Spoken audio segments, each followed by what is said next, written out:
Hello aspirant, math GS bye and के YouTube channel पे आपका स्वागत है। हम आ चुके हैं एक और नई वीडियो के साथ। जैसा कि आपको पता है, हम उत्तर प्रदेश पुलिस के लिए सारी चीजें, सारे सब्जेक्ट्स फ्री ऑफ कॉस्ट अपने यूट्यूब चैनल पे प्रोवाइड कराने वाले हैं।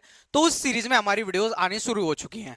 तो अगर हम बात करें तो पहली वीडियो हमने लेके आई थी मैथ के पीवाईक्यूज पे, और दूसरी वीडियोस जो है हमारी होने वाली है रीजनिंग के पीवाईक्यू पे। और जैसे ही फॉर्म स्टार्ट हो जाएंगे वैसे हमारा पूरा कोर्स स्टार्ट हो जाएगा और धीरे धीरे सारी चीजें करा दी जाएंगे। तो देखो क्या हुआ है, स्टार्टिंग से हमने क्यों ये पीवाईक्यू लिए हैं, क्योंकि कोई भी एग्जाम देना हो ना, तो आपको पहले प्रीवियस ईयर क्वेश्चन को समझना पड़ता है कि कैसे क्वेश्चन आते हैं और फ्यूचर में कैसे क्वेश्चन आने के चांस है। तो शुरू करते हैं इस वीडियो को, आगे बढ़ते हैं। और मैं टोटली बता देने वाला हूं कि ये डेट कब का है। उत्तर प्रदेश पुलिस जो 2019 में पेपर हुआ था, 27 तारीख को वो पेपर हुआ था, ठीक है। 27 जनवरी को वो पेपर हुआ था 2019 में, तो वही पेपर है ये। अगर आप कंप्लीट ना उत्तर प्रदेश पुलिस की तैयारी करना चाहते हो फ्री ऑफ कॉस्ट, 1 रुपए नहीं, विद पीडीएफ सारे क्वेश्चन आपको एक टेलीग्राम चैनल पे सब कुछ फ्री ऑफ कॉस्ट प्रोवाइड कराया जाएगा। तो अगर आप तैयारी करना चाहते हो फ्री ऑफ कॉस्ट तो हमारे चैनल को ज्वाइन कर सकते हो और सब्सक्राइब कर सकते हो, और हमारे टेलीग्राम चैनल को आप ज्वाइन कर लो, ठीक है। जिससे क्या होगा, आपको सारी चीजें प्रोवाइड करती जाएंगी। ओके, आगे बढ़ा जाए तो देखो एक एक करके सारे क्वेश्चन आएंगे, ठीक है। जितने भी क्वेश्चन जो मुझे अच्छे लगे ना, मैंने वही उठाए हैं। जो एकदम हलवे थे ना, उनको मैंने कुछ स्किप करने की कोशिश की है। बाकी जो अच्छे क्वेश्चन है सारे के सारे इस सीरीज में आपको देखने को मिलेंगे।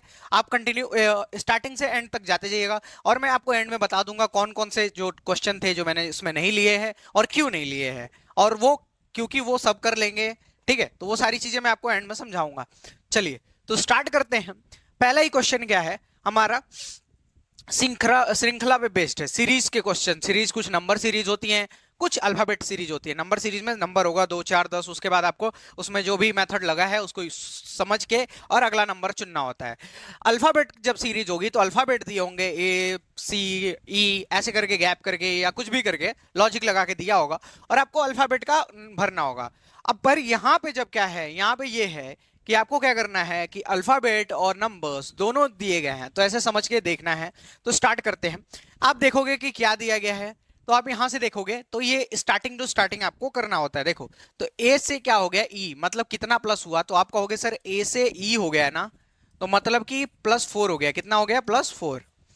अगर बात की जाए फिर ई से क्या हुआ, तो आप कहोगे सर आई, तो ई से क्या हो गया, आई हो गया, तो आप कहोगे सर फिर से +4 हो गया। कैसे, आपने कोडिंग डिकोडिंग में पढ़ा होगा।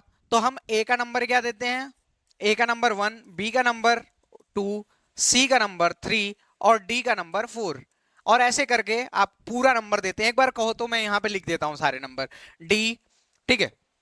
अच्छे से एक बार मैं यहां पे लिखता हूं, क्योंकि अगर किसी को नहीं पता हो तो वो चीजें आप देख लो। तो देखो A B C D E F G H I J K L M, ठीक है। यहां पे देखना ये चीजें लिखी, और फिर मैं लिख रहा हूं इधर नीचे N O P Q R S T U V W X Y Z. अब देखो इसकी नंबरिंग कर देता हूं मैं ना। नंबरिंग देखो कैसे होती है। तो नंबरिंग करने के लिए कुछ नहीं करना है, स्टार्टिंग से नंबर देते जाओ, 1 2 3 4 5 6 7 8 9 10 11 12 13 14 15 16 17 18 19 20 21 22 23 24 25 और 26। आपने क्या देखा, सारे नंबर्स मैंने लिख दिए हैं, ठीक है। ऐसे ही तो नंबर सीरीज में होते हैं। देखो ए को हम 1 लेते हैं, और ऐसी लाइन से जिस नंबर पे जो अल्फाबेट आता है वैसे लेते हैं, ठीक है। तो देखो ए जो है 1 पे है, ठीक है। बी फिर देखो बी सी डी ई, ई को कितने नंबर पे, 5, तो तभी मैंने कहा था यहाँ पे +4, तभी मैंने +4 कहा था, ठीक है। फिर देखो ये आई कितने नंबर पे है, तो आई देखोगे 9 पे है, तो फिर +4 हुआ, ठीक है। आई प्लस, फिर से यहां पे आपको +4 देखने को मिला। फिर आई से क्या जाएगा, एम पे, तो एम किस नंबर पे होगा, तो एम देखो वहां पे किस नंबर पे, तो आप कहोगे सर एम जो है 13 नंबर पे है। 13 नंबर पे तो कितना प्लस हो रहा है, तो हर बार में प्लस हो रहा है, +4। आप कहोगे सर +4 हो रहा है, एक था 4 प्लस किया 5, फिर 4 प्लस किया 9, फिर 4 प्लस किया तो 13, जो कि एम है। तो यहां फिर से 4 प्लस होगा, फिर से 4 प्लस होगा ना। तो जब एम में 4 प्लस करोगे, m+4, तो क्या आ जाएगा आपके पास, तो m+4 करोगे तो ये जो है 13 और +4, तो हमारे पास क्या आ जाएगा 17। क्या आएगा 17। 17 पे कौन सा नंबर है, तो आप कहोगे 17 पे सर नंबर है q। कौन सा नंबर है, ये है ना 17 पे, ये नंबर है ना q। ठीक है, तो आपको क्या यहाँ पे लिखना है, पहला डिजिट क्या होगा, तो इसमें पहला डिजिट जो होगा यहाँ पे क्या आना चाहिए, यहाँ पे q। इस सीरीज में नेक्स्ट नंबर पूछा गया है तो क्या आना चाहिए, आप कहोगे सर q। अब यहाँ पे देखो, ये तो हमको पता चल गया क्यू आएगा, पर क्यू दो ऑप्शन में है ना, ये दोनों ऑप्शन तो कट गए इसी से कि स्टार्टिंग हमारी क्यू से होगी, पर ये दो नंबर है ना क्यू से, तो आपको इसमें देखना पड़ेगा ना क्या है, तो क्यू वाले देखो। अब देखो यहां से, अब नंबर्स को देखो, एक, एक के बाद क्या नंबर हुआ 4, कितना प्लस हुआ है, तो पहले कितना प्लस हुआ, तो आप कहोगे सर, आप कहोगे आप कहोगे सर एक था, एक से कितना हो गया 4 हो गया, और 4 से कितना हो गया 9 हो गया, और 9 से कितना हो गया 16 हो गया। और ठीक है, तो अब यहां पे देखो, एक से जब 4 हुआ तो कितना प्लस हुआ है, तो +3। 4 से जब 9 हुआ है तो कितना प्लस हुआ है, +5। यहां से कितना प्लस हुआ है, तो 16 में से 9 गया तो +7, मतलब कि हमेशा दो दो बढ़ के प्लस हो रहा है। तो पहले 3 था, फिर 2 प्लस हुआ 5, फिर 2 प्लस हुआ 7, अब कितना प्लस होगा, तो 7 में फिर 2 प्लस कर दोगे तो अब कितना प्लस होगा, तो 9 प्लस होगा। कितना प्लस होगा 9। तो 16 में अगर 9 प्लस कर दोगे 16 में, तो 16 + 9 कर दोगे तो आपके पास कितना आ जाएगा, तो आपके पास 25 आ जाएगा। मतलब कि हमारे पास Q के बाद क्या बनना चाहिए, Q के बाद 25 बनना चाहिए, जो कि कौन से ऑप्शन में है, बी में। तो बी हमको समझ आ गया कि बी हमारा आंसर है। ऐसे करते हैं, ठीक है। देखो ये पहला क्वेश्चन था, तो मुझे ये भी बताना था आपको, किसी को क्या पता नंबर ही नहीं पता हो कि क्या होता है। अभी मैं आगे अपोजिट भी समझाऊंगा कि इनके अपोजिट क्या होते हैं, ठीक है। तो अगले सवाल पे चलते हैं। ये देखो, एक श्रेणी दी गई है जिनमें से एक पद लुप्त है, ठीक है। यही नंबर सीरीज है, सिंपल सी चीज है, आपको बस देखना है। तो यहां देखो एजेड, एजेड क्या है, अपोजिट है। कैसे, देखो कैसे, अभी मैंने आपको ये दिखाया था, ये देखो ये दिखाया था ना। अब जिसके आगे जो आता है ना, जैसे मैंने ऐसे तोड़ के लिखा, तो जिसके आगे जो आता है वो अपोजिट है। इसको याद कैसे रखते हैं, तो देखो A to Z, A to Z ऐसे याद रखते हैं। ए का अपोजिट क्या हुआ, जेड। BOY बॉय, बी से बॉय, तो बी और एंड में क्या है वाई, तो इसका अपोजिट क्या है बॉय। फिर सी से क्रैक्स, तो एंड में क्या है क्रैक्स, तो सी और एक्स, ठीक है। उसके बाद करते हैं ड्यू, ड्यू माउंटेन ड्यू पीते हैं ना, तो डी और डब्ल्यू, ये समझ अपोजिट समझना है, ठीक है। अपोजिट क्या होता है, देखो एक और ये 26 है ना, 1 और 26, इसका सम क्या होगा 27, तो जो जिसका सम 27 होगा दो का, वो क्या होते हैं अपोजिट होते हैं। आगे चलो, डी का बता दिया ड्यू, ई का देख लो, ईवी है ना, ये ईवी आजकल बहुत ज्यादा चल रही है। ईवी आपको चल रही है ना, जितनी भी गाड़ियां चल रही हैं ईवी, ईवी गाड़ियां चल रही हैं, तो ईवी आपको याद रखना है, इलेक्ट्रॉनिक्स, ठीक है। और फिर याद रखना F you, F you, F you का मेरे को एक्चुअली याद रिकॉल नहीं कर पा रहा हूं, एफ यू का क्या था, एफ वी था, एफ यू, हाँ। और ईवी आपने देख लिया है, एफ यू है। जीटी, जीटी रोड्स आते हैं ना, जीटी रोड्स, तो जीटी आपको याद रखना है। फिर हाई स्कूल, ये देखो एच से हाई, एस से स्कूल, तो हाई स्कूल, ये याद रखना है कि अपोजिट है। फिर आपको आएगा आई आर, आई आर से याद रखना है इंडियन रेलवे, इंडियन रेलवे आपको याद रखना है। जे, जे क्यू से जैकलीन फर्नांडिस, जैक, जे, जे क्यू, ठीक है, तो जैकलीन फर्नांडिस याद रखना है। केपी, केपी कहते हैं पीके, पीके याद रखोगे कि पी का अपोजिट के। अगर बात करें फिर एल से L O, L O V E, हम कई बार याद रख लेना, L O, L O V E, V का अपोजिट ई, एल का अपोजिट ओ, लव, लव से याद रखते हैं इसको। अगर बात की जाए एम से, तो M man, M A N man, तो एम का अपोजिट एन। तो ये अपोजिट वाले आप समझ गए होगे। तो यहां से ध्यान दोगे तो ए का अपोजिट यहां पे जेड है, क्योंकि ए टू जेड होता है ना। फिर देखोगे कि यहां पे जेड है, जेड का नंबर क्या होता है, तो आप कहोगे सर जेड का नंबर जो होता है 26 होता है। और उसके बाद हमारे पास जस्ट क्या एक्स, एक्स का नंबर क्या होता है, तो आप कहोगे सर 24 होता है। एक्स का नंबर क्या होता है, एक्स का जो नंबर होता है वो होता है 24, तो एक्स का नंबर 24। फिर क्या आया क्रैक्स, ये देखो क्रैक्स है ना, तो फिर अपोजिट हुआ ना सी एक्स, तो अपोजिट है। फिर देखोगे तो सी की मतलब यहां पे कितना आप देखोगे तो 2 माइनस हुआ था ना, 2 माइनस हुआ था। अब देखो यहां एंड में क्या है सी, सी से कितना प्लस हुआ है ई, तो आप देखोगे सी के बाद डी और ई, मतलब कितना प्लस हो रहा है 2 प्लस हो रहा है ना। सी कितने नंबर पे आता है, सी आता है 3 नंबर पे, और ई आता है 5 नंबर पे, तो कितना प्लस हुआ, तो +2 हुआ, ठीक है। तो जब ये बड़ा वाला नंबर आ रहा है एंड में, तो -2 हो रहा है। यहाँ पे देखो जेड आया तो एक्स हुआ, जब ये एंड वाला नंबर आया तो माइनस कर रहा है, और जब स्टार्टिंग के नंबर्स आ रहे हैं तो +2 हो रही है। तो देखो सी से ई हुआ, फिर यहाँ फिर ये देखो ईवी, ईवी अपोजिट मैंने बताया ना, ईवी ईवी बैटरीज वाली गाड़ियां, तो ईवी आपको दिख गया अपोजिट। फिर वी से, वी कितने नंबर पे होता है, तो वी होता है 22 पे, और टी कितने पे होता है, तो 20, तो फिर -2 यहाँ पे हो गया ना, फिर -2 हुआ। फिर जब -2 हुआ तो आपको यहाँ पे देख लेना है कि हाँ यहाँ पे -2 आ गया, अब वी आ गया, तो वी से -2 हुआ तो टी यहाँ मैंने दिखा दिया। अब टी के बाद, टी का अपोजिट क्या होता है, तो आपको होगा सर जीटी, जीटी मैंने बताया ना grand truck road, grand truck road होता है ना जीटी रोड, तो फिर ये जीटी पे आ गया। और उसके बाद अगर बात की जाए कि अब यहाँ पे नेक्स्ट क्या आएगा, वही आपको देखना है। नंबर अभी भूल जाओ, अभी अल्फाबेट से खेलो। अब यहाँ पे जी है ना, तो मैंने बताया था जब स्टार्टिंग का आ रहा है तो +2 हो रहा है ना, तो यहाँ पे जी में क्या हो जाएगा, तो जी में +2 करोगे, आप क्या करोगे, जी में +2 करोगे, तो जब जी के बाद +2 करोगे तो जी आएगा और एच आएगा और आई आएगा। क्या आएगा, स्टार्टिंग किससे होगी, आई से। किससे स्टार्टिंग होगी, आई से। आई वाला कितना ऑप्शन है, तो आई वाला कहोगे तो ये वाला ऑप्शन है, ठीक है, इनिशियल आई आएगी तो आई वाला ये ऑप्शन है और ये ऑप्शन है, ठीक है।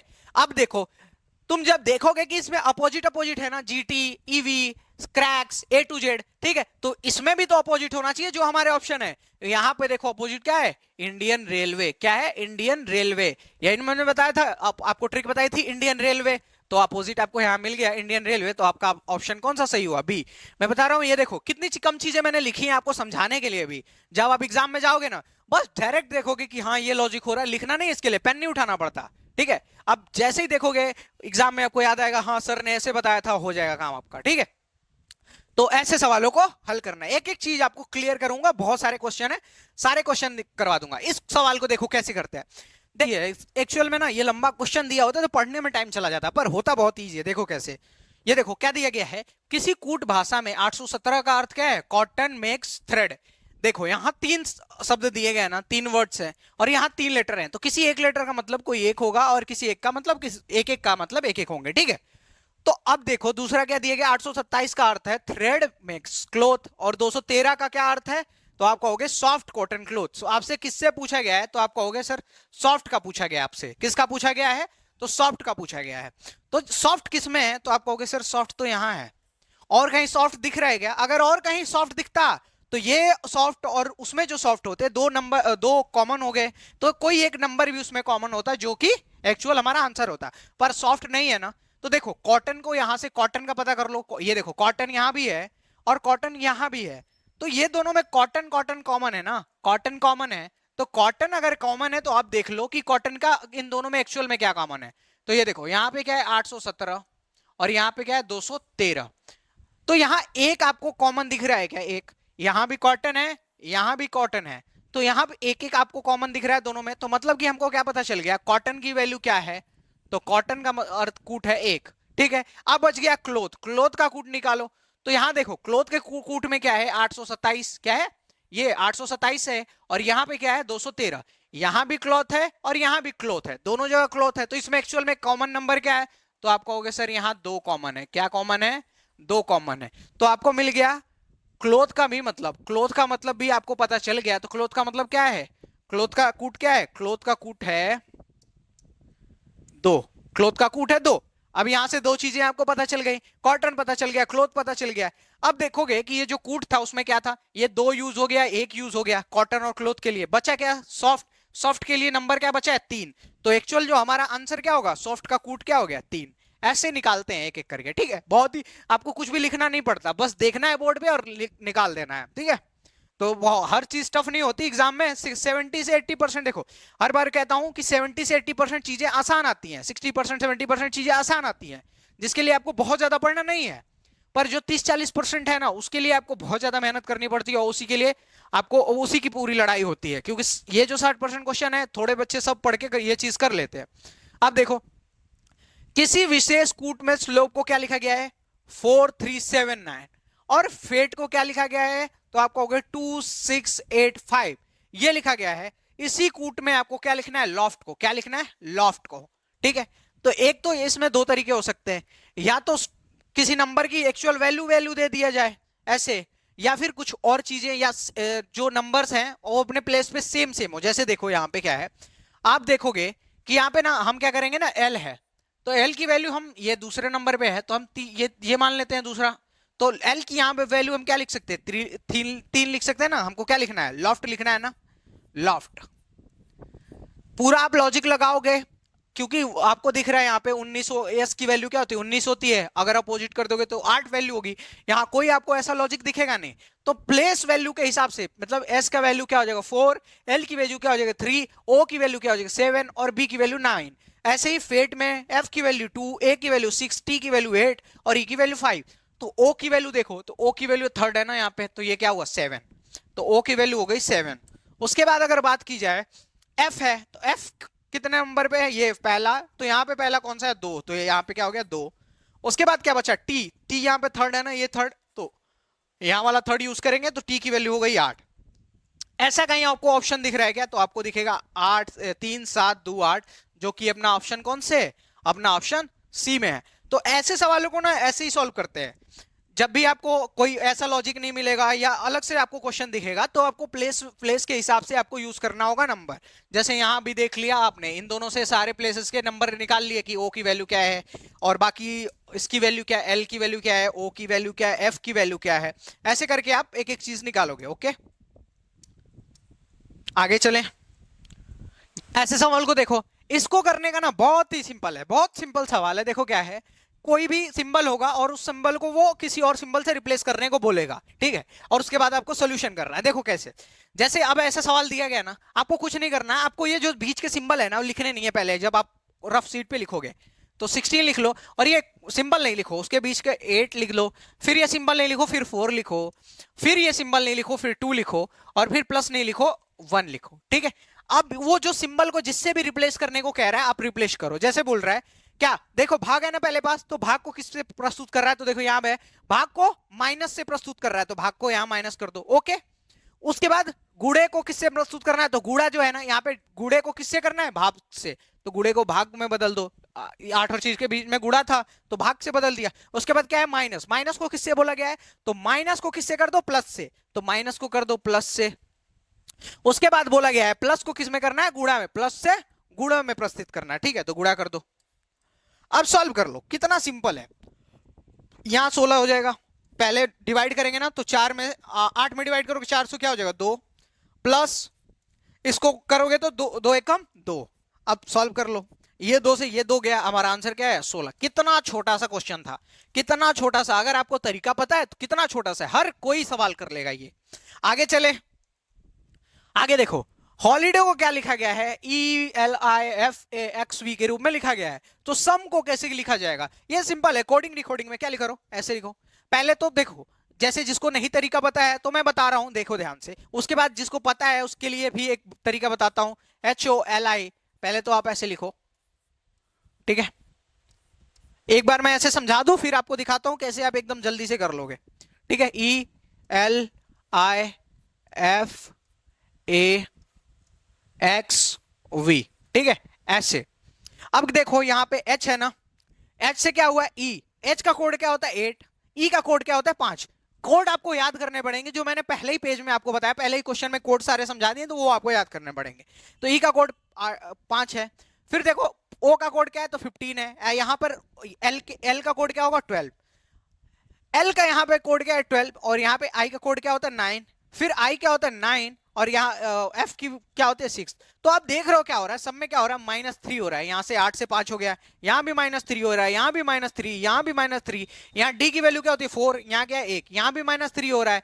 A का होता है क्या, A की वैल्यू आपके पास 1 है। फिर यहाँ पे X क्या है 24 है। देखो कैसे 24 आया, तो X से माइनस करोगे, A से माइनस करोगे 1 तो Z आएगा, उल्टा चला जाएगा वापस, A से 1 माइनस करोगे Z आएगा, और Z से 2 माइनस करोगे तो X आ जाएगा। तो फिर से हमारे पास 3 माइनस हुए। उसके बाद ये क्या है 25 है, 25 से 3 माइनस करोगे तो 22, V की वैल्यू 22 होती है। तो आप देख रहे हो सब में कितना कम हो रहा है, 3 कम होता जा रहा है ना। तो ऐसे ही हम 3 सब में कम करते जाएंगे। तो S क्या है, S है 19 में से 3 कम करोगे तो क्या होगा 16, और 16 किसका कोड होता है, तो 16 कोड होता है P का। किसका कोड होता है, 16 कोड होता है P का। तो 16 जो कोड है किसका है, 16 कोड P का है। अगर तो हम देखेंगे किस ऑप्शन में P है, तो आपको दिख गया पहले ही। एक्चुअल में क्या था ना कि कांस्टेबल का पेपर है, आपको ऑप्शन भी इजी दिख जाएंगे, तो आपको पहले ऑप्शन दिख गया जो P से शुरू हो रहा है। फिर भी हम एक बार चेक करते हैं, ठीक है। तो यू का कोड क्या है 21, यू का कोड क्या होता है 21, 21 से 3 करोगे तो 18, 18 किसका कोड है आर का, पहले ही पेज में देखना मैंने करवाया है, 18 हुआ तो आर हमारे पास आना चाहिए, आर भी आ गया। एम का कोड क्या होता है 13, 13 में से 3 गया 10 जो कि जे का कोड है, तो हमारा ये सही है। अब देखो इसको ये तो मान लो कर दिया, अब ऐसे करने में थोड़ा टाइम जाएगा, तो देखो यहीं से देखना शुरू करो। अगर तुम्हें कोड याद है तो 8, यहाँ पे कितना है 5, यहीं भी देखना शुरू करो, ऐसे बनाने की जरूरत नहीं है, अपने बोर्ड में ही देखना शुरू करो, लैपटॉप में ही या पेपर पे ही देखना शुरू करो डायरेक्ट। ओ से गया, ओ क्या है 15, एल क्या है 12, तो यहां भी 3 माइनस, तो सब में देखोगे आप 3 3 माइनस हो रहा है, तो आप डायरेक्ट यहां पे भी 3 माइनस कर दोगे, आपका आंसर आ जाएगा। आई होप कि आपको चीजें समझ आई होंगी, अगर नहीं समझ आती है तो एक बार रिवाइंड करके देख लो, एकदम क्लियर हो जाएंगी। ओके चलिए आगे बढ़ते हैं। कहा गया है कि ए एट द रेट का मतलब होता है कि ए का अर्थ है कि ए बी का बेटा है, ए एच का अर्थ है कि ए बी का भाई है, यदि ए स्टार बी का अर्थ है कि ए बी की मां है, तो इसका मां मतलब क्या होगा, यदि जेड के 2 बेटे और 1 बेटी है, इसका मतलब क्या होगा। अब इनसे आपको इनमें से ऑप्शन में से चूज करना कोई भी। देखो अब ऐसे सवाल को करने के लिए मैं सिंपल कहता हूं क्या करना, कुछ नहीं करना आपको, ये जो है ना ये ऐसे लिख दो एक्स और ऐसे रिलेशन लिखो ऐसे, ठीक है, फिर वाई, फिर जेड, फिर डब्ल्यू। कई लोग क्या करते हैं ना ट्रिक बताते हैं, ट्रायंगल, सर्कल, ये अप डाउन, डबल क्रॉस, एक क्या है, जब सिंपल चीजें रख सकते हो तो क्यों हर बच्चे के दिमाग में ठूसना है वो चीज को। तो देखो फिर डब्ल्यू है हमारे पास, ये 3 रिलेशन है, हैच के प्लेस में हम क्या रखेंगे हैच, तो जब हैज होता है तो ए बी का अर्थ है कि ए बी का भाई है, मतलब जो ये है ये एक्स जो है भाई है किसका, वाई का भाई है, ठीक है, आप समझ गए एक्स भाई है। फिर क्या हमारे पास at the rate, at the rate की बात की जाए तो एट द रेट कहां पे हमारे पास, एट द रेट पहली लाइन में है, तो एट द रेट का अर्थ है ए एट द रेट बी का अर्थ है कि ए बी का बेटा है, मतलब जो ये वाई है किसका बेटा है, तो जेड का बेटा है, ठीक है, जेड का बेटा है, क्योंकि यहां पे एट द रेट था। उसके बाद क्या है हमारे पास, तो हमारे पास स्टार है, और ए स्टार बी का अर्थ होता है कि ए बी की मां है, जो जेड जो है किसकी मां है, इसकी मां है, ठीक है, बाद वाले की मां है। अब बोला गया है डब्ल्यू एक्स की बहन है, अब एक एक रिलेशन चेक करो, इसमें क्या बोला गया है डब्ल्यू एक्स की बहन है, तो डब्ल्यू हमारे पास कहां है, यहां पे है ना डब्ल्यू, तो देखो ये हुई मां, ये हुआ बेटा और ये भाई, तो तुम देखोगे क्लियरली कि इसमें बोला गया कि जेड के कितने बेटे हैं, तो आप कहोगे सर 2 बेटे बोले गए, कितने बेटे बोले गए 2, और 1 बेटी बोली गई है, तो यहां देखो जेड का क्या है, तो जेड में यहां पे ये बेटा है जेड का और ये भाई है बेटे का भाई, तो बेटे का भाई भी बेटा ही हुआ ना, मान लो कि तुम्हारा कोई बेटा है या किसी का कोई बेटा है, उसका भाई भी तो बेटा ही हुआ, तो ये दोनों तो बेटे निकल गए, ये दोनों बेटे निकल गए, बची क्या ये लड़की, और बोला गया कि 2 ही बेटे हैं और 1 लड़की है, तो ये क्या होगा ये लड़की है, तो डब्ल्यू आप क्लियर कह सकते हो कि एक्स की बहन है, क्योंकि इन सब की मां कौन है, ये जेड मां है, डब्ल्यू की मां कौन है जेड, और ये वाई जेड का बेटा है, तो मतलब मां कौन है, तो मां है जेड, ठीक है, ये दोनों बेटे हो गए ये बेटी हो गई, तो जो डब्ल्यू है एक्स की बहन है, क्लियर बात है, ठीक है। ओके आगे चले।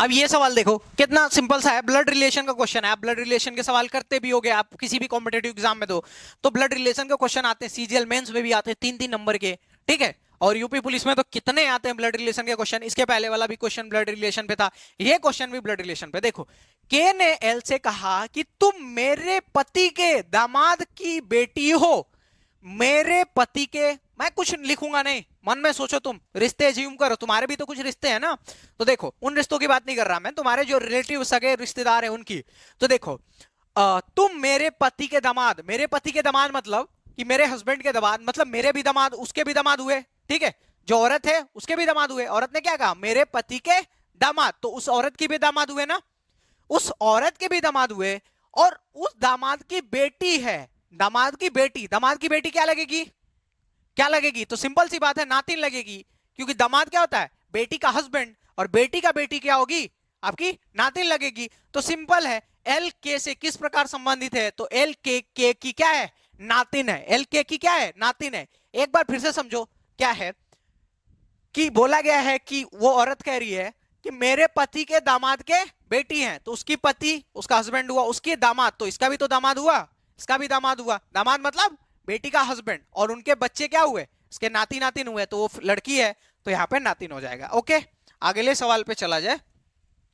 कौन सा शब्द है अन्य शब्दों से अलग है? देखो क्या है, ये कुछ शब्द हैं और कौन सा शब्द अलग है, इसमें थोड़ा सा कंफ्यूजिंग हो जाएगा। देखो जिसको जॉगिंग के बारे में नहीं पता होगा कंफ्यूज होगा। देखो दौड़ना, चलना और जॉग। जॉग क्या होता है? एकदम ना धीरे धीरे स्पीड में दौड़ने को हम जॉगिंग कहते हैं।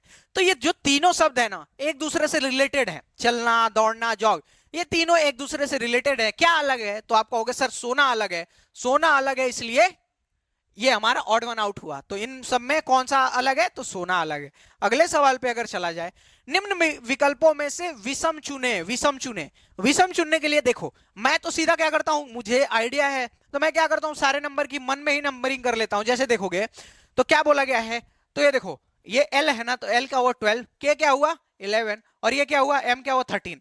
अब ऐसे मैंने नंबरिंग कर ली। अब तुमको ये अब नॉर्मल नंबरिंग दिख रही है तो ऐसे ही करो। देखो मैंने क्या किया, यहां पे देखो, यहां पे देखोगे तो सी डी ई लाइंस है ना, सी डी ई उल्टा लाइन से लिखा हुआ है, ठीक है। फिर देखोगे जी एच आई, उसके बाद क्यू आर एस, ठीक है।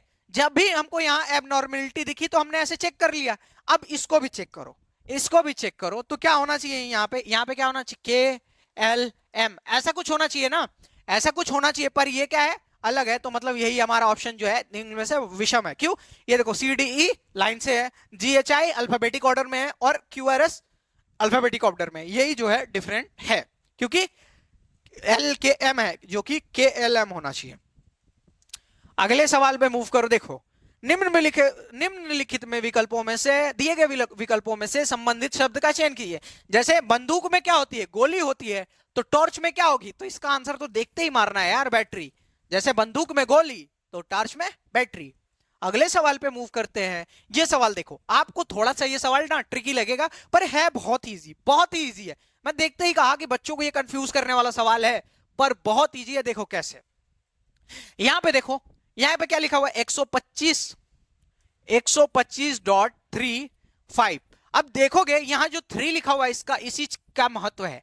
अगर मैं 5 के पावर में ये 3 लिख दूं तो क्या होता है, तो आप कहोगे सर 5 गुड़े 5 गुड़े 5 क्या होगा, जो कि 50, 25 25 पचे 125, क्या होगा 125 होगा, यही तो होगा 125। और वहीं हमारा इधर आगे 125 दिया हुआ है, क्या दिया हुआ है 125। अब इसी चीज को आपको देखना है।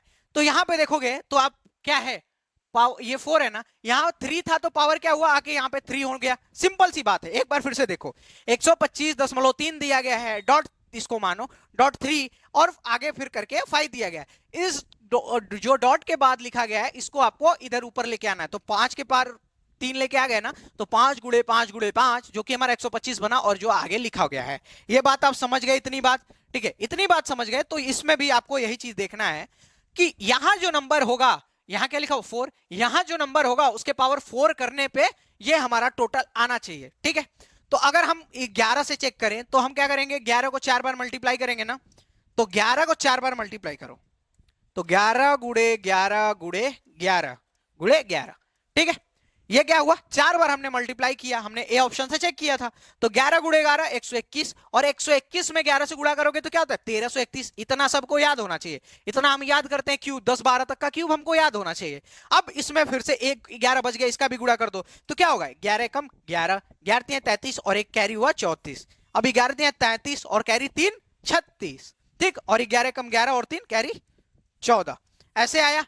तो ये मतलब क्या हुआ, ये जो हमको चाहिए था वो नंबर यहाँ पे आ चुका है। तो मतलब ये किसका, यहाँ पे आंसर क्या होगा 11। 11 के पावर अगर हम 4 कर दे, 11 के पावर 4 कर दे तो हमारा ये आंसर आ गया। समझ गए? बस आपको तरीका समझना है, सवाल रटना नहीं है। ये जरूरी नहीं यही सवाल दे, पर इसी पे बेस्ड दूसरा सवाल दे देगा। तो आपको मेथड सीखना है, ठीक है, रटना नहीं है। अब देखो, निम्नलिखित शब्दों को अंग्रेजी शब्दकोश के अनुसार रखें और उस शब्द को चुने जो सबसे पहले आएगा, ठीक है। शब्दकोश सबने डिक्शनरी पढ़ी होगी कभी ना कभी अपनी लाइफ में, आज फोन है सबके पास, पर कभी ना कभी सबने डिक्शनरी पढ़ी होगी। उसका फील ही अलग था यार, जब हम खोल के पढ़ते थे ना, मजा आता था, ठीक है। तो अब देखो क्या है, अब यहां पे डिक्शनरी में कौन पहले नंबर पे आएगा, ठीक है, कौन पहले नंबर पे आएगा, ये देखो। तो पहले नंबर पे कौन आएगा, पहले देखो सब में स्टार्टिंग आर ई सब में है, आर ई एफ सब में है। तो आर ई एफ से तो हमें नहीं पता चल रहा है कि कौन पहले पे आएगा। तो आर ई एफ तक का इग्नोर कर दो, आर ई एफ सबका इग्नोर करो, सब में आर ई एफ है। अब उसके बाद देखो कौन सबसे पहला लेटर है, तो यहां देखो ओ है या आई है, तो ओ से पहले आई आता है ना, ओ से पहले आई आता है, तो मतलब कि इससे पहले तो एटलीस्ट ये आएगा, तो ये कट गया, इससे पहले तो एटलीस्ट ये जरूर आएगा, ठीक है। उसके बाद देखो यहां पे क्या है, आई है, यहां पे क्या है, एल है। आई जो है एल से भी पहले आता है, मतलब कि ये इससे भी पहले ये आएगा, तो ये भी कट गया। फिर यहां भी एल है, तो ये भी कट गया। तो सबसे जो पहला कौन सा आएगा, तो आएगा रिफाइनरी, जो कि ऑप्शन बी में है। आई होप कि आप चीजें समझ पा रहे होंगे, ठीक है। डिक्शनरी सबने देखी होगी, और ये चीज फील करना, फिर से अपना बुक खोल के डिक्शनरी खोल के पढ़ो, थोड़ा मजे करो। अब देखो फिर से इस चीज को देखो, ये देखो थोड़ा सा ट्रिकी सवाल है, बहुत ईजी है, 2 सेकंड या 3 सेकंड का है, अगर आपको लॉजिक पता चल गया। देखो क्या है, यहां पे देखोगे तो ट्रेन लिखा हुआ है, इसके एंड में फिर क्या लिखा हुआ है, इंट्यूटिव, इंट्यूटिव लिखा हुआ है, ठीक है। फिर क्या लिखा हुआ है, वेंचर, और फिर क्या लिखा है, रीअरेंज। अब देखो यहां पे देखो, यहां लास्ट में 2 डिजिट क्या है, आई एन, यहां की स्टार्टिंग डिजिट क्या है, आई एन, ठीक। फिर यहां लास्ट डिजिट क्या है, वीई, और इसका स्टार्टिंग डिजिट क्या है, वी। मतलब कि इसके जो लास्ट 2 डिजिट होंगे किसी के वर्ड के, उसी से अगला आपको वर्ड्स बनाना है। यहां पे क्या है, आर ई, तो यहां पे क्या हुआ है, आर ई से शुरू हुआ है। तो हमारे पास क्या है यहाँ पे, जीई, तो हम जी से शुरू करेंगे। जी का कौन सा ऑप्शन है, ये ए वाला, जो कि है जेंडर। बताइए, समझ आया? एक एक ट्रिक अच्छे से समझा दी जाएगी, एक एक तरीका जो सवाल जिससे बन सकते हैं समझाया जाएगा ना। अगर चैनल पे आप पहली बार आओ ना, सब्सक्राइब कर लो, देख लो, एकदम जेन्युइन कंटेंट मिलता है। और तुम देख भी रहे होगे कि एक भी मिनट बिना बात किए सारी चीजें लाइन से पढ़ाते जा रहा हूं। अब देखो, दी गई श्रेणी में एक शब्द लुप्त है, यहां पे कोई क्वेश्चन मार्क लगा हुआ है, यही क्या जो शब्द है आपको खोजना है। देखो कैसे, अब देखो यहां पे मैंने आपको बताया था कि एक एक चीज आपको ध्यान देनी है कि नंबरिंग क्या है, उनकी नंबरिंग देखना होता है। देखो अब यहां पे देखोगे तो जेड से क्या हुआ, वाई, वाई से क्या हुआ, एक्स, एक्स से क्या हुआ, डब्ल्यू, डब्ल्यू से क्या हुआ, वी। अब इसको उल्टे ऑर्डर में पढ़ो, V W X Y Z. समझ आया क्या लिखा हुआ है? अभी देखे होगा, तुरंत आ गया होगा कि सर यहाँ पे क्या होगा, यू होगा। क्यों? देखो ये क्या लिखा है, V W X Y Z, यही तो होता है। तो हमारे पास इसके जस्ट पहले क्या आएगा, तो आपको होगा सर वी के पहले यू आता है, U V W X Y, यही तो होता है। तो हमारा यहाँ पे एक वर्ड तो मिल गया यू, क्या मिल गया, यू। पर कंफ्यूजन यहाँ रुका नहीं है, क्योंकि ये ऑप्शन गया, ये ऑप्शन गया, पर 2 ऑप्शन ऐसे हैं जिनमें यू यू है, ठीक है। 2 ऑप्शन ऐसे हैं जिनमें यू है, इनको कैसे टैकल करोगे वो देखो। अब देखो यहां पे देखो, आप कहोगे सर यहां ए है, बी है, ए बी हो गया, यहां सी है, डी है, ये हो गया, फिर ई है, एफ है, ई एफ हो गया, फिर यहां जी एच, और यहां आई जे, ठीक है, यहां आई जे है। अब नेक्स्ट में क्या होगा, तो आप कहोगे सर क्या होगा, के एल, क्या होगा, के एल। तो हमारे पास क्या बनना चाहिए, के एल, जो कि हमारा कौन से ऑप्शन में, 4th ऑप्शन में। तो हमारा ये हमारा आंसर हो गया। ओके, बस इतनी चीज आपको दिखानी थी। पहले क्या हुआ, यहाँ पे पहले में एक एक माइनस हो रहा था, उसके जेड के पहले वाई आता है, वाई के पहले एक्स आता है, ऐसे करके ले गया था। तो यू हमको एक वर्ड मिल गया, एक शब्द, एक अक्षर मिल गया। उसके बाद हमको अगला 2 अक्षर देखना था, तो यहाँ देखो A B C D E F G H I J K L, ठीक, ऐसे खोजना था। ओके, अगले सवाल पे मूव किया जाए। अब देखो, देखने में कंफ्यूजिंग है पर बहुत ही ईजी है, बहुत ईजी। देखो पहला जो है, इसमें देखोगे कि ई ई ई ई सब में ई है, और लास्ट में कितने एफ है, तो 5 ई है और 5 एफ है। तो स्टार्टिंग में 5 ई है और एंड में क्या है, 5 एफ है। ये सिंपल सी चीज इसमें है। ओके, अब देखोगे क्या हुआ कि स्टार्ट, देखो ये जो एफ है पीछे से उठ के यहां आ गया ई में, और ये वाला जो है इधर ट्रांसफर हो गया। देखो कैसे, यहां एफ एक आ चुका है ना, स्टार्टिंग में कोई एफ नहीं था ना, तो अगले में एक एफ आ चुका है, और एंड में कोई ई नहीं है ना, कोई भी एंड में ई नहीं है, तो एक एंड में ई आ चुका है, ठीक है। मतलब पहला और एंड वाला रिप्लेस हो गया आपस में, ये पहला वाला और ये एंड वाला आपस में रिप्लेस हो गया। उसके जस्ट अगला देखोगे तो डबल एफ आ गए और इधर डबल ई आ गए, ठीक है, डबल एफ आ गए, डबल ई आ गए। उसके जब आगे देखोगे तो ट्रिपल एफ आ गए और ट्रिपल ई आ गए, 3 आ गए ना, 3 आ गए। उसके जब आगे देखोगे तो आपको क्या मिल जाएगा, 4 एफ और 4 ई। तो अगले, अब यहां से देख के ही आपको सीधा समझ आ रहा है कि पहले एक ई था और कोई ई नहीं था, और स्टार्टिंग में कोई ई नहीं, और एंड में कोई एफ, एंड में कोई एफ नहीं, सॉरी, एंड में कोई ई नहीं, स्टार्टिंग में कोई एफ नहीं, ठीक है। फिर एक एक हुए, एक ई हो गया एंड में और एफ स्टार्टिंग में, फिर डबल डबल हो गए, फिर ट्रिपल हो गए, फिर 4 हो गए। तो हमको सिंपल समझ है कि हम क्या करेंगे, 5 कर देंगे, तो एफ कितना हो जाएगा, 5 5 तो 5F हो जाएगा, उसके बाद 5E, कितने ही 5E। ठीक है, समझ गए। तो हमारा ऑप्शन कौन सा होगा, तो आप देखोगे कि हमारा ऑप्शन नंबर बी होगा। ऐसे सवालों को करते हैं, कितने प्यार से समझ गए। देखो रीजनिंग ही तो सबसे मस्त स्कोर करवाता है, हमारे एग्जाम में रीजनिंग ही सबसे मस्त स्कोर करवाता है। ये देखो कितना, ये देखो सीरीज पे, जैसे मैं स्टार्टिंग के वीडियो में ही मैंने आपको बोला था कि सीरीज पे कई टाइप के क्वेश्चन बनेंगे। एक तो बनेगा अल्फाबेटिक, एक न्यूमेरिक, और एक अल्फाबेटिक न्यूमेरिक, दोनों दोनों उसमें होंगे, अल्फाबेट भी और न्यूमेरिक भी। तो ये क्या है, न्यूमेरिक है। आप देखोगे ये सवाल है, तुम देखोगे कि ये नंबर क्या है, तो -4.5 है, उसके बाद कम क्या हुआ है, 2.6 हुआ है, माइनस में 2.6। तो ये देखो ज्यादा माइनस में था, माइनस में ज्यादा रहेगा तो उसमें कुछ देना पड़ेगा, प्लस करोगे तभी तो कम माइनस में होगा ना कोई चीज। जैसे आपके पास माइनस में तुम 10 रुपए हो तो 5 रुपए दिया जाएगा तभी तो -5 में आओगे, धीरे धीरे ऊपर पहुंचोगे। तो यहां देख रहे हो तुम, ये कम होता जा रहा है, इसका माइनस में पहले 4.5 था, फिर उसके बाद 2.6 हो गया, मतलब कि इसमें क्या हो रहा है, ऐड हो रहा है समथिंग। तो एक बार क्या करो, डिफरेंस पता करो इनका। तो 4.5 में से अगर 2.6 गया तो हमारे पास क्या बचता है, तो आप कहोगे सर 1.9, हमने डिफरेंस पता किया तो 1.9 का डिफरेंस है। ठीक है, उसके बाद 2.6 में से अगर मैं 0.7 घटा दूं तो फिर यहां पे डिफरेंस कितना है, 1.9 का। मतलब कि क्या हो रहा है, 1.9 का डिफरेंस आता जा रहा है, 1.9 का डिफरेंस सिंपल आ रहा है। मतलब हमको क्या करना पड़ेगा, इस सब में 1.9 प्लस करते जाना है। तो हमारे पास ये यही वाला नंबर पूछा ना, इसके पहले क्या है, -0.7, क्या है याद रखना, -0.7, और इसमें हम क्या कर देते हैं, प्लस कर देते हैं, कितना, तो प्लस कर देंगे 1.9। तो देखो जब ऐसा है तो क्या हो जाएगा, माइनस हो जाएगा, माइनस हो जाएगा ना, क्योंकि वो ऊपर वाला माइनस में है। तो अगर माइनस करोगे 0.7 तो क्या हो जाएगा, आपके पास क्या बचेगा, 1.2, जो कि आपका ऑप्शन है, और जो कौन से ऑप्शन में है, बी में। तो आपका आंसर क्या हुआ, 1.2। तो आपको डिफरेंस इनका पता करना है, ये तो देख लेना है कि प्लस हो रहा है कि माइनस हो रहा है, उसके बाद डिफरेंस पता करना है। ओके, अब देखो, यदि किसी दिन महीने का चौथा दिन रविवार है, किसी दिन महीने का, जैसे मान लो 1 तारीख, 2 तारीख, 3 तारीख और 4 तारीख, 4 तारीख आती है, तो ये चौथा दिन क्या है, चौथा दिन बोला गया है रविवार है, क्या है, संडे है, ये हमारा फंडे है। ठीक है, सबके लिए फंडे नहीं होता, तैयारी करने वालों के लिए कोई फंडे नहीं है, पर अगर जो लोग नौकरी ले चुके हैं उनके लिए फंडे है। तो संडे आपके पास है, तो निम्नलिखित में से कौन सा दिन उस महीने के 30वें दिन के पहले का छठा दिन होगा, 30वें दिन के पहले का छठा दिन। तो देखो किसी भी महीने में 30वां दिन कौन सा होगा, तो आप कहोगे 30 तारीख जो है 30वां दिन होगा।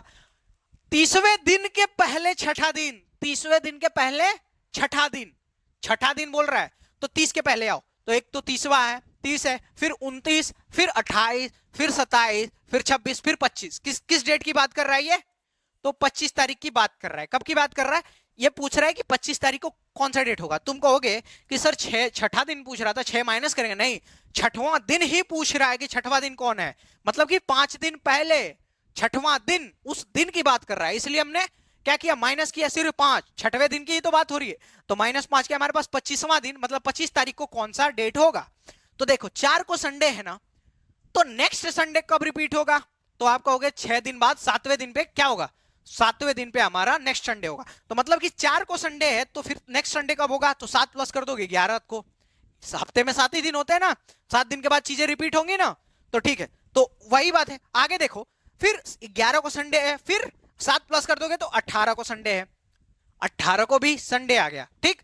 फिर इसमें 7 प्लस कर दोगे तो 25 को भी क्या है, 25 को भी संडे है, हमको 25 का ही पता करना था, तो 25 को क्या है, संडे है। बहुत ही सिंपल सा सवाल है, ठीक है, बस कंफ्यूजन क्रिएट करेगा, तुम लोग फंसना नहीं, ठीक है। आकाश सर से पढ़ के जा रहे हो, मजाक थोड़ी है। अब देखो यहां पे देखो फिर से आ गया, अभी कौन सा, इसके जस्ट थोड़ी देर पहले मैंने बताया था अल्फा न्यूमेरिक सीरीज, अब ये क्या है, अल्फाबेटिक सीरीज। देखो कैसे आपको दिखेगा, सीधा ए है, एफ है, के है, और उसके बाद वाला पूछा गया, फिर यू है, फिर उसके बाद वाला। आप देखोगे ए का नंबर क्या होता है 1, और एफ का नंबर क्या होता है 6, फिर के का नंबर क्या होता है 11। मतलब कि कितना प्लस हो रहा है, तो आप कहोगे सर 1 से 6 जा रहा है, मतलब +5 हो रहा है, 6 से 11 गया तो +5 हुआ, ठीक है। तो हम क्या करेंगे, 11 में भी तो +5 कर देंगे, 11 में +5 करोगे तो क्या हो जाएगा 16, जो कि हमारा क्या होता है 16 की वैल्यू P। तो हमारा जो ऑप्शन है उसमें क्या होना चाहिए, पहला जो नंबर है P होना चाहिए।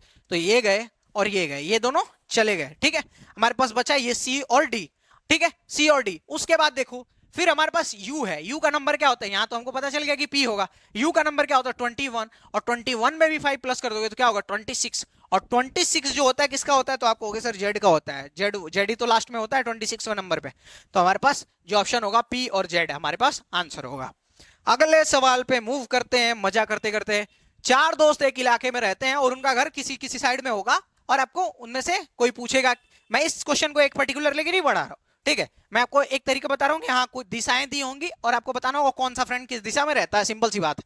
कार भी हो सकता है उसकी जगह पे, कोई घर भी हो सकता है, कोई पेड़ भी हो सकता है, कोई बिल्डिंग भी हो सकती है, ठीक है, ऐसा हो सकता है, ठीक है। तो देखो दिशाएं एक बार समझ लो कि देखो जब भी हम ऐसे बनाते हैं ना पेपर पे, तो ये जो साइड होती है हमारी ईस्ट होती है, ये जो साइड होती है वेस्ट होती है, ये जो होती है नॉर्थ होती है, और ये जो होती है साउथ होती है। इतनी बात आपको सिंपल समझ में आ रही है, आई होप कि समझ में आ रही होगी। अब देखो, तो चार दोस्त एक इलाके में रहते हैं, ए का घर बी के पश्चिम में है, ए का घर बी के पश्चिम में, मतलब अगर ए यहां पे है, बी तो यहां होगा, क्योंकि ए का जो घर है बी के पश्चिम में है, तो बी का पश्चिम यही हुआ ना। अगर मान लो बी यहां है तो वेस्ट यही है ना, तो बी यहां पे ए हुआ, तो ए का घर बी के पश्चिम में है।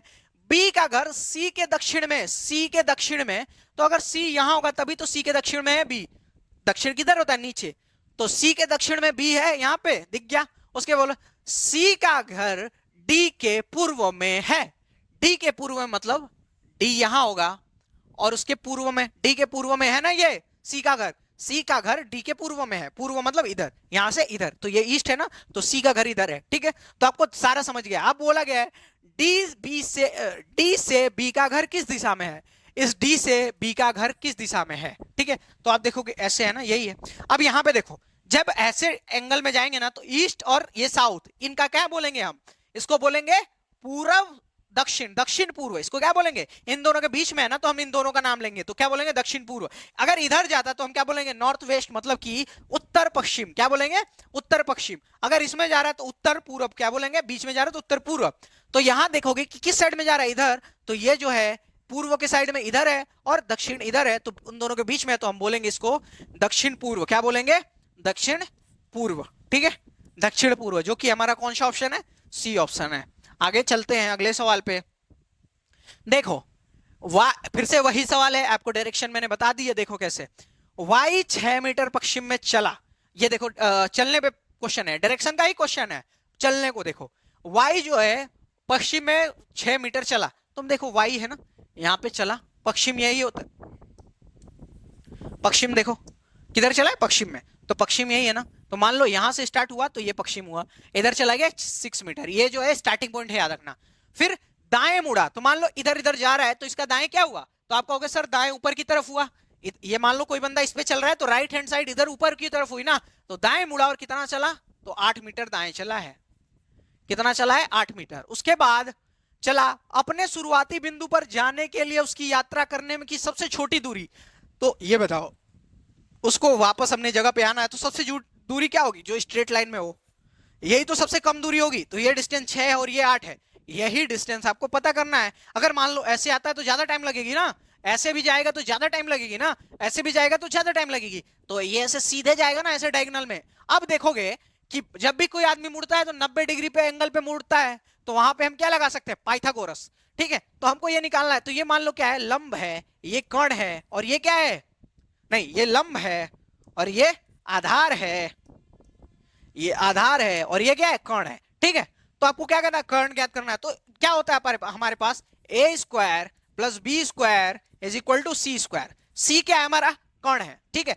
तो आपको कर्ण ही पता करना है ना, तो इन सब की वैल्यू रखो, तो ये ए की वैल्यू ये रख दो एल, एल 8 का स्क्वायर 8 64 प्लस 6 का स्क्वायर रख दो, तो 6 आके 36, यहाँ पे 6 रखा मैंने, 6 का स्क्वायर किया तो 36।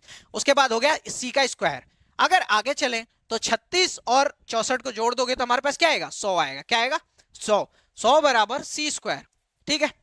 तो सी को अगर रूट में कर दोगे, 100 को रूट में कर दोगे तो क्या होगा हमारे पास 10 इंटू 10 रूट में, तो हमारे पास क्या आएगा रूट से बाहर, तो हमारे पास 10 आएगा। यही हमारा आंसर है, जो कि शॉर्टेस्ट वे क्या है डी, ठीक है। ऐसे निकालते हैं ऐसे सवाल। एक बार और मैं समझाना चाहूंगा, पहले तो मैंने डायरेक्शन लिख लिया और शॉर्टेस्ट वो बोला था जो कि ये कर्ण, कर्ण हमको ज्ञात करना है, तो हमारे पास क्या है लंब का स्क्वायर प्लस आधार का square plus is equal to कर्ण का स्क्वायर, तो कर्ण का स्क्वायर किया हमने, सबकी वैल्यू पुट की, तो 8 8 64 प्लस 6 6 36, सी का सी आ गया इधर, ये 100 हो गया रूट में 100 हो गया, तो 10 इंटू 10, तो हमारे पास वैल्यू कितनी आ गई 10। ओके आगे चले। अब देखो ए गांव बी के पश्चिम में है, ए गांव जो है बी के पश्चिम में है, तो बी के पश्चिम में मतलब यहाँ पे ए होगा और यहाँ पे बी होगा, तो तभी तो ये पश्चिम में है। देखो ए गांव बी के पश्चिम में हुआ ना, इधर पश्चिम होता है ना, डायरेक्शन अभी मैंने थोड़ी देर पहले आपको समझाई थी, ये क्या है, ईस्ट है, वेस्ट है, नॉर्थ है, साउथ है, ठीक है, ऐसे कुछ होता है, ऐसे डायरेक्शन आपकी होती है। अब ए जो है बी के जो है पश्चिम में है, तो पश्चिम में दिख गया आपको। जो गांव सी के दक्षिण में है, जो किसकी बात करी जा रही है, बी की, ए जो है बी के पश्चिम में है, तो ए का तो पता चल गया कि बी के पश्चिम में है, पर बी का भी तो पता चलना चाहिए। तो जो गांव सी के दक्षिण में, सी के दक्षिण में मतलब सी यहां है और सी के दक्षिण में यहां बी है, ठीक है, सी के दक्षिण में बी है, जो डी के पश्चिम में है। अब सी की बात की जा रही है, जो पहले जो बोला गया था बी की, अब फिर बोला गया जो गांव सी के दक्षिण में है, जो गांव डी के पश्चिम में है, तो सी की बात की जा रही है, सी किसके पश्चिम में है, डी के पश्चिम में, किसके, डी के पश्चिम में। जब डी के पश्चिम में है तो डी के सापेक्ष ए किस तरफ है, डी के सापेक्ष ए गांव ए किस दिशा में, तो यहां पे है ना, ये नीचे की तरफ इधर की तरफ आ रहा है, तो आप कहोगे सर साउथ वेस्ट, मतलब कि दक्षिण पश्चिम, जो कि हमारा डी ऑप्शन में है। ओके एकदम मेहनत से पढ़ते रहो, एकदम प्रॉपर चीज देखते रहो। हाँ नोट्स मत बनाना, क्योंकि ये पीडीएफ टोटल की टोटल सॉल्यूशन पीडीएफ आपको टेलीग्राम पे प्रोवाइड करा दूंगा, तो कोई जरूरत नहीं है नोट्स बनाने की। ओके अगले सवाल पे चलो। ये देखो फिर से चलने पे क्वेश्चन है, डायरेक्शन पे बहुत सारे क्वेश्चन आते हैं भाई, देख लो, ऐसे समझ लो कि हाँ कौन से क्वेश्चन ज्यादा आ रहे हैं उसको ज्यादा बार करना है। ओके तो यहां देखो x 15 मीटर दक्षिण में चला, x जो है 15 मीटर दक्षिण में चला, 15 मीटर इधर चला है, ठीक है, यहां से शुरू किया, यहां दक्षिण में 15 मीटर चला है। ओके उसके बाद दक्षिण में चला बाएं मुड़ा और 15 मीटर चला। अब देखो कोई बंदा इस डायरेक्शन में जा रहा है, इधर की तरफ ऐसे ऐसे जा रहा है, तो उसका बाएं साइड क्या हुआ, तो बाएं साइड ये वाली साइड हुई ना, ये वाली साइड, तो बाएं मुड़ा और कितना चला है, बाएं मुड़ के कितना चला है, तो 15 मीटर फिर चला है, 15 मीटर फिर बाएं चला है, और फिर बाएं मुड़ा, फिर मतलब देखो अब क्या है, इधर है ना, तो ऐसे ऐसे जा रहा है, तो उसका बाएं किधर होगा, इधर की तरफ, तो बाएं इधर, फिर बाएं मुड़ा और 15 मीटर चला, फिर से बाएं मुड़ा है और 15 मीटर चला है, ठीक है। वह शुरुआती स्थिति से कितनी दूर और किस दिशा में है, ठीक है, तो देखो शुरुआत यही थी ना, तो आप देखोगे कितना डिस्टेंस है, ये जो है 15 है, ये भी 15 है, तो ये तो हाइट, ये दोनों तो बराबर है, और बीच में डिस्टेंस कितना है 15 मीटर, तो यहां से यहां तक का डिफरेंस कितना हो जाएगा, तो आप कहोगे सर 15 मीटर इसकी दूरी है, पर किस दिशा में है यही मेन है, क्योंकि 15 तो सब में है, दिशा पूछी गई है, तो दिशा किस में है, तो आप कहोगे सर ये स्टार्टिंग बिंदु से पूछा गया है, तो ये पूरब दिशा में है, किस दिशा में, पूर्व दिशा में, क्योंकि ये दिशा पूर्व होती है ना, ये जो होता है ईस्ट होता है ना, ठीक है, तो ऐसे ये सवाल निपटाने हैं। अगले सवाल पे चलिए, जल्दी जल्दी सवाल देखते चलो। हाँ कथन निष्कर्ष पे बहुत सारे सवाल आते हैं, 3 4 तो आते ही हैं। ओके तो ये सवाल देखो, कोई भी देश इन दिनों, एक बार अपना इस सवाल को पढ़ने का ट्राई करो, कोई भी देश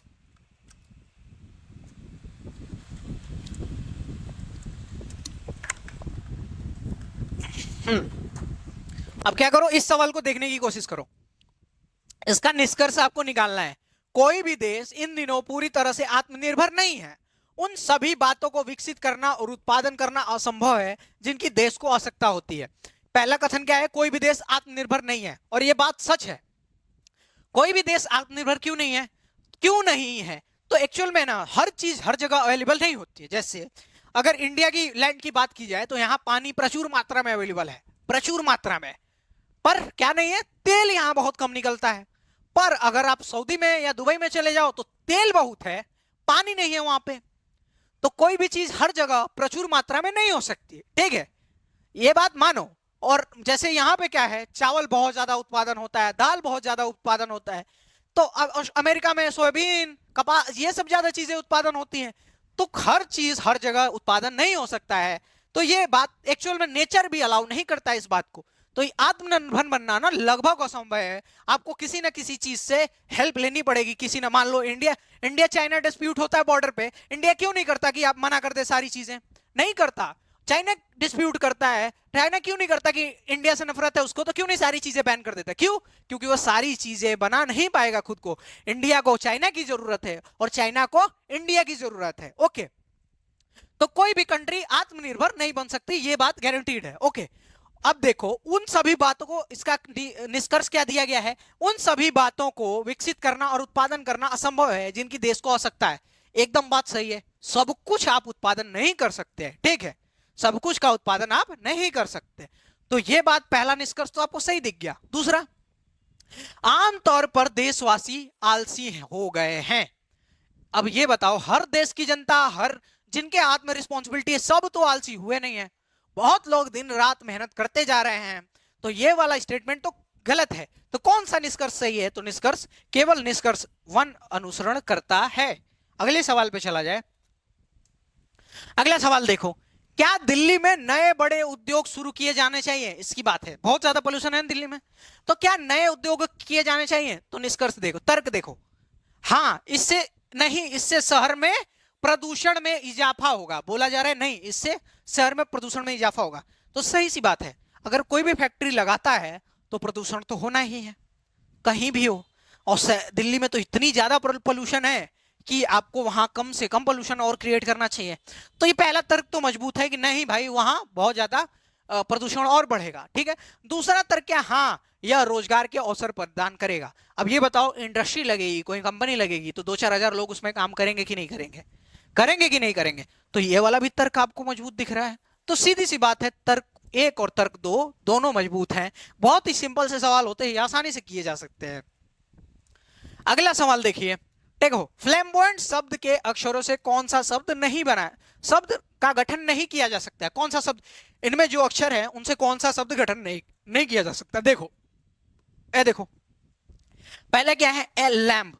तो यहाँ आपको दिख रहा है एल भी है, यहाँ ए भी है, एम भी है, बी भी है, तो ये तो लैम्ब यहाँ साथ में लिखा हुआ दिख गया। ओके, अब दूसरा देखो, बाउट, BOUT, तो आपको बी दिख गया, ओ दिख गया, यू दिख रहा है क्या? यू की नीड है, यू दिख रहा है कहीं भी? तो यू नहीं दिख रहा है, मतलब कि यही जो हमारा ऑप्शन है जो नहीं बन सकता है, ठीक है।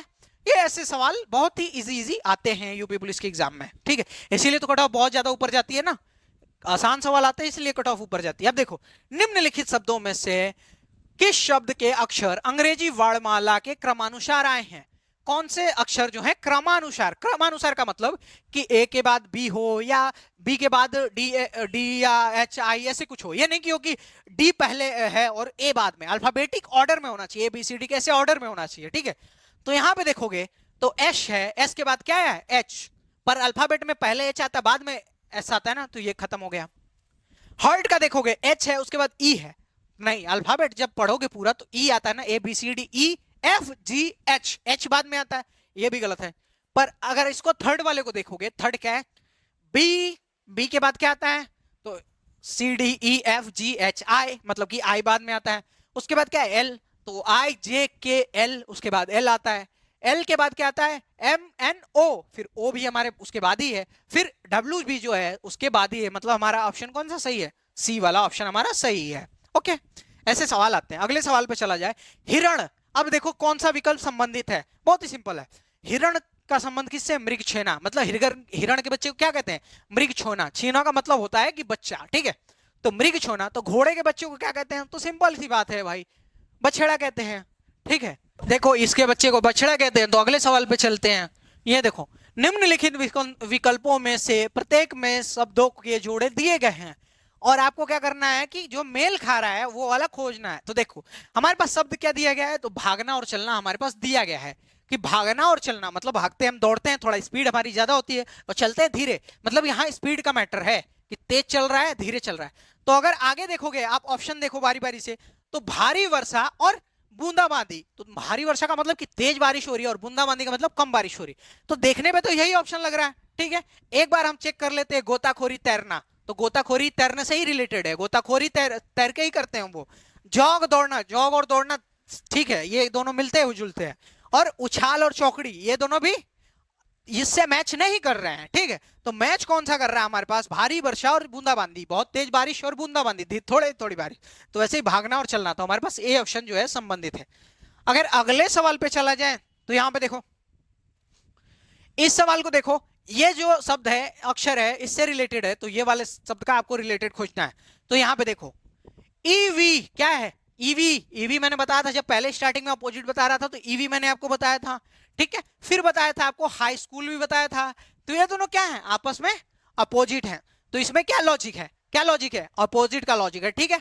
तो अपोजिट का लॉजिक है तो एम का अपोजिट क्या होगा, तो एम का अपोजिट एन होगा, ठीक है। और जे का अपोजिट क्या होगा, तो मैंने बताया था जैकलीन फर्नांडिस, जे क्यू, तो जे का अपोजिट क्या होगा, क्यू। तो एम का अपोजिट हो गया एन और जे का क्यू, तो हमारे पास ऑप्शन कौन सा बनेगा, डी वाला। ऐसा लॉजिक है इसमें कुछ, ओके। अगले सवाल पे चला जाए। विकल्प को ज्ञात करें जो दिए गए समूह का सदस्य हो, इसका समूह का सदस्य होना चाहिए। ताला, रोक, कसा हुआ। अब इसमें देखोगे इन सबका मतलब क्या है, तो इन सब का मतलब है कहीं ना कहीं बंद करना या रोकना या किसी चीज से पाबंदी लगाना, ठीक है। तो देखो ताला क्या होता है, घर बंद कर दिया जाता है, रोकना किसी को मना किया जाता है, रोक दिया जाता है, कसा हुआ या कोई चीज से बंधा हुआ है, कसा हुआ। तो हमारे पास इसमें क्या ऑप्शन है, खुला है, खिड़की है, द्वार है। तो हमारे पास क्या इसमें लॉजिकल आंसर दिख रहा है, बंद। क्या दिख रहा है, बंद, क्योंकि बंद इन शब्दों से संबंधित है, ताला, रोक और कसा हुआ से, ओके। अगले सवाल पे अगर मूव करें, ये देखिए बहुत ही सिंपल सा सवाल है, ये देखो क्या लॉजिक है। तो आप देखोगे एक के पावर अगर एक लिखते हो तो क्या होगा, हमारे पास एक होगा, ठीक है। उसके बाद एक के बाद क्या आता है, दो आता है। तो अगर हम दो के पावर दो लिख दें तो आप कहोगे सर दो दूनी के चार, हमारा जो दूसरा नंबर है। उसके बाद हमारे पास क्या आता है, तो आप कहोगे सर तीन आता है, तीन का के पावर तीन कर दे तो क्या होगा, तीन गुड़े तीन गुड़े तीन, जो कि हमारा हो जाता है 27। और उसके बाद हमारा क्या आता है, तो कहोगे आप सर चार आता है, चार का के पावर चार बार करेंगे तो क्या होगा, चार गुड़े चार, चार चौको 16 गुड़े चार 64 गुड़े चार 256, 256 आ गया। तो अब इसके बाद हमारे पास क्या आएगा, तो आप कहोगे सर पांच के पावर पांच। यही तो लॉजिक है, यही तो बैठाना है, यही बैठाना है, तभी हमारा सवाल हल होगा। तो पांच के पावर पांच, तो पांच गुड़े पांच गुड़े पांच गुड़े पांच गुड़े पांच, जो कि हमारा क्या हो गया, 50 25, पांच 25 पंचे 125, 125 पचे 625 और 625 गुड़े पांच, 625 गुड़े पांच, जो कि हमारा है 3125, जो कि ऑप्शन नंबर ए में है। ऐसा लॉजिक इस सवाल के हैं, ओके। कुछ अगर आपको सवाल ऐसे लगते हैं जो आपको बहुत इंपॉर्टेंट है, नोट्स बना सकते हैं तो बना लीजिए, बाकी मैं इसकी पीडीएफ आपको प्रोवाइड कर दूंगा फ्री ऑफ कॉस्ट में। टेलीग्राम पे एक बार जुड़ के देख लो, रियल कंटेंट वहां पे मिलेगा आपको, ओके। अब यहां पे देखो इस सवाल के लॉजिक देखो, 20 से 22 मतलब कि प्लस 2, 22 से 24 प्लस 2, 24 से 26 प्लस 2। अब यहां पे कोई दिया गया है, पर यहां पे जो अब डिफरेंस देखोगे इन दोनों के बीच में क्या है, 6 का डिफरेंस। कितने का, 26 6 32। एक अगर मान लो दो दो का डिफरेंस होता तो दो दूनी के दो के बीच में कितने का गैप आता, 4 के। पर यहां कितना गैप है, तो आप कहोगे सर 6 का गैप हो गया है। कितने का, 6 का। अब इसके नेक्स्ट नंबर में भी देखोगे तो 32 से 36 कितने का गैप है, तो आप कहोगे सर +4 हो रहा है। क्या हो रहा है, +4। तो यहां हमको एक आइडिया लग जाएगा कि सर यहां भी एक, जब 6 + 6 डिफरेंस है इनका, तो यहां हमारे पास 2 प्लस हुआ होगा। तो 26 में अगर हम 2 प्लस कर दें तो हमारे पास 28 हो जाता है। और 28 में जो अगर हम 4 प्लस कर दें, क्योंकि यहां तक 2 प्लस किया है, उसके बाद आपको 4 4 का डिफरेंस दिख रहा है, तो 28 में अगर 4 प्लस कर दें तो हमारे पास क्या हो जाएगा, 32। तो ये x की वैल्यू हमारे पास क्या पता चल गई, तो 26 में 2 प्लस करोगे तो x क्या है, x जो है 28 है, क्या है 28 है। तो x की वैल्यू आपको 28 पता चल गया। अब y की पता करनी है, तो यहां देखोगे कि 32 में 4 प्लस किया तो 36, और 36 में अगर 4 प्लस कर दोगे तो 36 में 4 प्लस कर दोगे तो आप कहोगे सर y बराबर 40 हो जाएगा। हमसे क्या पूछा गया है, x प्लस वाई का मान पूछा गया। क्या पूछा गया, x प्लस वाई। इन दोनों को ऐड कर दो तो 40 और 28 जो होता है हमारा 68 होता है, जो कि ऑप्शन नंबर डी में है। ठीक है, बहुत इजी इजी सवाल पूछे गए थे भाई, बहुत इजी इजी, ओके। अगर आप अगला सवाल देखें तो संख्याओं की वह जोड़ी ज्ञात करें जो पैटर्न में उपयुक्त है। ठीक है, जैसे यहां देखोगे 11, फिर 121, फिर 1331 और फिर 14641, ऐसा दिया गया है, ओके। ये बीच में स्पेस गलत है, ये होना नहीं चाहिए। तो आप देखोगे कि अगर 11 का गुणा 11 में करते तो क्या हो जाता, तो हमारे पास 121 आ जाता। ठीक है, 121 में फिर से हम 11 का गुणा कर दें तो हमारे पास क्या आ जाएगा, 1331 आ जाएगा। और हम 1331 में फिर से 11 का गुणा कर दे तो क्या हो जाएगा हमारे पास, तो हमारे पास हो जाएगा 14641। मतलब कि जो भी नंबर आ रहा है उसमें हमको 11 से मल्टीप्लाई करना है, तो इसमें भी 11 से मल्टीप्लाई कर दो। तो 11 एक कम 11 को 1, 11 चौको 44 और 1 45 को 5 कैरी 4, 11 छक्का 66 और 4 70, 70 को 0 कैरी 7, 11 चौको 44 और 7 51, 51 को 1 कैरी 5, 11 कम 11 और 5 16, क्या होगा 11 कम 11 और 5 16। तो हमारे पास जो ऑप्शन बन रहा है क्या है 1,61,051, जो कि हमारा ऑप्शन ए में है। क्या करना था, जो भी नेक्स्ट नंबर आ रहा है उसमें 11 से मल्टीप्लाई कर दो, बहुत ही sad, so simple is that. Okay, अब देखो फिर से सवाल, कितना सिंपल सा सवाल है। अगर देखोगे जी से आई हो रहा है, मतलब GHI, कितने का गैप है 2 का, जी के बाद नेक्स्ट नहीं आ रहा है, 1 का गैप नहीं है, ठीक है। जैसे जी का नंबर क्या है 9, आई का नंबर क्या है 11, के का नंबर नहीं, जी का नंबर क्या है आपके पास, तो जी का नंबर जो है 7 है, आई का नंबर क्या है 9, के का नंबर क्या है 11, एम का नंबर क्या है 13, ओ का नंबर क्या है 15, ठीक है, ऐसा कुछ नंबर है। ओके, तो कितने का गैप है, तो आप कहोगे सर सब में 2 का गैप है, 2 का गैप है, इधर भी 2 का गैप है और इधर भी 2 का गैप है, इन सब के बीच में 2 का गैप है, तो हमको ऐसा ऑप्शन चाहिए जिसमें 2 का गैप हो। तो देखो किसमें 2 का गैप है। तो अगर मैं बात करूं फर्स्ट ऑप्शन की लेके चलूं, तो देखोगे तो क्या है, ये नंबर क्या है, तो x की वैल्यू क्या होगी, तो x होगा 24, ठीक है, ए ऑप्शन यहां लिखता हूं, ए वाला 24 होगा। z की वैल्यू क्या होगी 26, ठीक है, और b की वैल्यू क्या होगी 2, 2 लिखा गया है, तो इन ठीक है 2 लिखा गया, हमारे पास 2 है, ठीक है 2 लिखा गया है। तो आप देखोगे कि इसमें क्या नंबर्स आ रहे हैं। ओके, तो क्या है 2, क्यों कैसे हम ले रहे हैं 2 को, तो आप कहोगे देखो 26 के बाद हमारे पास z है, z के बाद हमारा a और b शुरू होगा, a और b शुरू होगा ना, तो a के लिए हम क्या लेंगे 1 और b के लिए 2, तो हमारे पास यहां भी डिफरेंस 2 का है। फिर b के बाद हमने क्या लिया d की वैल्यू क्या होती है 4, तो यहां देखोगे सब में 2 का डिफरेंस है, 24 से यहां 2 प्लस 2, यहां भी प्लस 2, यहां भी प्लस 2, सब में क्या है प्लस 2 हो रहा है। तो हमारा ऑप्शन कौन सा सही है, तो आप कहोगे सर ए वाला। एक बार इसको भी चेक कर लो, तो p की वैल्यू क्या होती है 16 और s की वैल्यू क्या होती है 19, जो कि 3 का डिफरेंस है, मतलब ये तो होगा नहीं। k की वैल्यू देख लो, k के बाद जस्ट l आया है, तो k के बाद एक्चुअल में l होता है, तो कोई डिफरेंस ही नहीं है, मतलब ये भी गया। अगर मैं c की बात करूं तो x के बाद y दिया है, जो कि गलत है, हमारे पास z होना चाहिए, 2 को गैप चाहिए ना। ओके, अगर खत्म हो गया होगा मेरे हिसाब से। तो देखो ऐसे सवाल आते हैं। अब मैंने कौन से सवाल इसमें छोड़ दिए हैं, जो भी इमेजेस वाले सवाल थे ना, फोटोज वाले, बहुत इजी थे कि इसमें कौन सा फिट होगा, तो मैंने सोचा आपका टाइम क्यों वेस्ट करना, जो आप कर लोगे। एक बार आप पीवाईक्यूज उठा के देख लेना, रीजनिंग के फोटोज वाले सवाल हैं, आपको देखते ही आ जाएगा कि हाँ ये वाले क्वेश्चन में ये फिट होगा। अगर मिरर इमेज का कोई क्वेश्चन है तो आप देखते ही बता दोगे कि कौन से में कौन सा क्वेश्चन कौन सा फिगर जो है फिट होगा या कौन सा फिगर नेक्स्ट होगा। ओके, तो इसलिए मैंने वो वाले सवाल छोड़े थे, मैंने स्टार्टिंग में भी बताया था, मैं एंड में आपको बताने वाला हूं कि क्या टाइप के सवाल छोड़े थे। बाकी इतने टाइप के इतने चैप्टर से सवाल बनते हैं, आपने सबसे ज्यादा देखोगे कोडिंग, डिकोडिंग और डायरेक्शन के सवाल और ब्लड रिलेशन के सवाल, 3 टॉपिक से 4 क्वेश्चन आपने देखे होंगे, तो ये आपको समझ आ गया होगा कि ये तो पहले तैयार करना है। ओके, अब देख लो, अगर आपको रणनीति देखनी है कि कैसे तैयारी की जाए यूपी पुलिस की, अगर आपने नहीं देखा है, आपको पता नहीं है, तो कोई भी चीज देखो, तो मैं बताता हूं ना कि रास्ता आपको तय करना है ना, तो आपको घर पे बैठ के प्लान कर लेना चाहिए, हाँ यहाँ से ऐसे जाना है, ऐसे जाना है, सारी चीजें आपको मंजिल तक तभी ले जाएंगी। बिना रास्ता जाने आप मंजिल की तरफ जाओगे ना, जरूर भटकोगे। इसलिए ये जो है ना, ये वीडियो जो है आपको देखोगे, हमारे प्लेलिस्ट में आपको मिल जाएगी, ये वीडियो जो है आपको क्या होगा, रास्ता दिखाएगी कि कैसे तैयारी की जाती है। ओके, तो ऐसे आप देख सकते हो। अगर हम आप देखो जीएस, आपको ना यूपी पुलिस के लिए कंप्लीट चीजें पढ़ा दी जाएंगे लाइन से, धीरे धीरे करके, एक बार वैकेंसी का क्लियरेंस हो जाए, एग्जाम डेट की ये सब हो जाए, बाकी चीजें फिर हम पूरा अभी भी ला रहे हैं और लाइन से, उसके बाद स्पीड अपनी और एक्सेलरेट कर देंगे, चीजें जल्दी से, हिंदी, मैथ और रीजनिंग और जीके, सारी चीजें लाइन वाइज लाइन आ जाएंगी। अखंड प्रताप सर जीएस पढ़ाते हैं, जो सिविल सर्विसेज का मेंस लिख चुके हैं और अभी पढ़ते हैं सिविल सर्विसेज के लिए और पढ़ाते भी साथ में, ठीक है। तो सिविल सर्विसेज का जो बंदा मेंस लिख चुका है, आपको एकदम अच्छे से गाइड करेगा, बहुत सारे शॉर्ट ट्रिक्स उसके दिमाग में होंगे, जो पढ़ चुके हैं वो। बताओ, जो सिविल सर्विसेज कर रहा है, एक एक चीज बंदे को पता होगी ना, तो जीके आप वहां से कवर कर सकते हो। मैथ के लिए मैं हूँ, रीजनिंग के लिए आपको मैं रीजनिंग इसमें करवा दूंगा कंप्लीट, ठीक है। तो एक एक चीज आप यहां से देख सकते हो। उसके बाद अगर आपको ये पूरी वीडियो अच्छी लगी हो तो आप चैनल को सब्सक्राइब कर लो, टेलीग्राम पे ज्वाइन कर लो फॉर दी पीडीएफ्स। आपको यहाँ पे बहुत ही जेन्युइन कंटेंट मिलेगा। अगर आप अब तक वीडियो देख रहे हो तो थैंक्स फॉर वॉचिंग, और अगर अब तक देख रहे हो तो एक बार कमेंट करके जरूर बताना।